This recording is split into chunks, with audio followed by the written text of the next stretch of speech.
Hi everyone, কেমন আছো তোমরা সবাই? আশা করছি তোমরা সবাই খুব ভালো আছো। আমিও খুব ভালো আছি। এখানে বৃষ্টি হচ্ছে, সেটা দেখেই মনটা পুরো ভরে গেল। আমার খুব বেশি বৃষ্টি পছন্দ না, কিন্তু কয়েকদিন ধরে এত গরম পড়েছে, শুধু মনে হচ্ছিল কি কবে বৃষ্টি হবে, কবে বৃষ্টি হবে। তো ফাইনালি আর কি বৃষ্টি পড়ছে। ঘুম থেকে উঠেই দেখলাম, এই জন্য আরও বেশি ভালো লাগছে। তো চলো তোমাদের সাথে শেয়ার করি আজকে আমি কী কী করলাম। তো পুরো ব্লগটা স্কিপ না করে দেখতে থাকো, আশা করি ভালো লাগবে। এই দেখো এখানে বৃষ্টি পড়ছে, আর আমাদের বাড়ির পিছনটা তো বৃষ্টি পড়লে অসাধারণ লাগে দেখতে। যাই হোক, তারপর আমি ফ্রেশ হয়ে নিয়ে 1 কাপ চা নিয়ে বসেছিলাম এত সুন্দর ভিউ এনজয় করতে করতে বাড়ির পিছনে। তো যাই হোক, তারপর আমার এই পাগলি সোনাটা এসেছিল। ও যতই বৃষ্টি পড়ুক আমাদের বাড়িতে আসবে, সে যত যাই হয়ে যাক। আর আমরাও এমন হয়ে গেছি যে ওকে না দেখলে আমাদের ভালো লাগে না।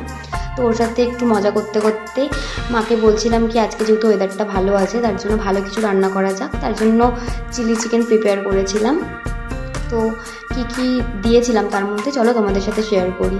ফার্স্টে চিকেনগুলো ধুয়ে নিয়েছিলাম ভালো করে, তারপর ওর মধ্যে একে একে আদা রসুন বাটা দিয়েছিলাম। দেন দিয়েছিলাম গোলমরিচ গুঁড়ো, জিরে গুঁড়ো, তারপর কাশ্মীরি লঙ্কা গুঁড়ো, তারপরে দিয়েছিলাম হলুদ গুঁড়ো আর নুন দিয়ে ওর মধ্যে 3 টেবিল চামচ মতন কর্নফ্লাওয়ার দিয়ে দিয়েছিলাম, আর 2টো ডিম দিয়েছিলাম। দিয়ে একসাথে ম্যারিনেট করে কিছুক্ষণ রেস্টে রেখে দেওয়ার পর কড়াইয়ে তেল দিয়ে ভাজতে শুরু করে দিয়েছি। তো এখানে চিকেন পকোড়াগুলো ভাজতে ভাজতে আমি যে কটা খেয়েছি আমি নিজেও জানি না। আশা করছি এরকম আমার মতো অনেকেই করো তোমরা।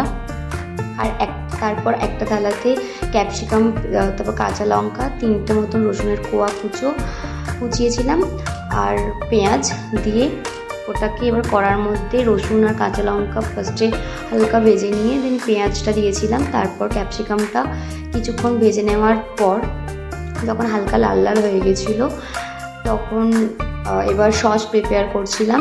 সসের মধ্যে ছিল হচ্ছে চিলি সস, সয়া সস আর টমেটো কেচাপ। আর হ্যাঁ, টমেটো কেচাপটা একটু বেশিই দিয়েছিলাম আমি, কালারটা যাতে সুন্দর আসে। তো সব সসগুলো দিয়ে মাংসটা দিয়ে একসাথে নাড়িয়ে নিয়েছিলাম। আর এখনই কি টেম্পটিং লাগছে না দেখতে। যাই হোক, তারপরে কিছুক্ষণ ওটা মাংসটাকে নাড়িয়ে নিয়ে সসের মধ্যে তারপর ওর মধ্যে জল দিয়ে দিয়েছিলাম। জল দেওয়ার পর আর একটা বাটিতে 2 টেবিল চামচ মতন কর্নফ্লাওয়ার দিয়ে জল দিয়ে গুলিয়ে নিয়েছিলাম। তো ওটা দেওয়ার পর একটা সুন্দর গ্রেভি গ্রেভি যে ব্যাপারটা হয়েছিল। মা এখানে ফ্রাইড রাইস করেছিল। তো আজকে দুপুরের মেনুটা জাস্ট জমে গেছিলো।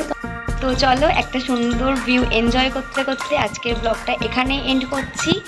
আর হ্যাঁ, যদি তোমাদের ভিডিওটা ভালো লেগে থাকে তাহলে অবশ্যই একটা লাইক কমেন্ট ও শেয়ার করে দিও। আর যারা ইউটিউব থেকে দেখছো তারা চ্যানেলটাকে সাবস্ক্রাইব করে দিও। তো আজকের মতো এতটাই, দেখা হচ্ছে নেক্সট ভিডিওতে। টাটা।